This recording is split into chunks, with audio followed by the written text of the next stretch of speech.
Veľkým nepriateľom hradu je voda, aj zrážková, a ešte horšie je to, keď príde zima a tá voda zamrzne. Potom vidíme účinky, výsledok mrazu. No a tu sa dívame na taký pokus, alebo by som povedal dokončenie funkcie odvodňovacej šachty, ktorá bola robená možno, že pred 8 rokmi. My sme vykopali takýto pozdĺžný rigol z dolného nádvoria.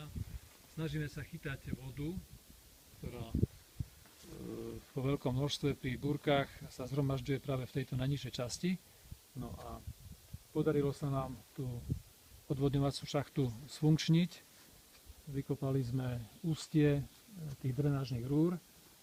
Naposledy, keď bola pomerne veľká búrka, tak po 10 rokoch z tej vonkajšej strany, tej odvodňovacej šachty, kde vyúsťuje rúra, tak vytekala voda. Čiže aj takéto veci sa snažíme riešiť, pretože tej vody padne neurekom a máme časti hradu, kde podomiela tá zrážková voda, hlavne tie pätové časti, či hradieb alebo bášt.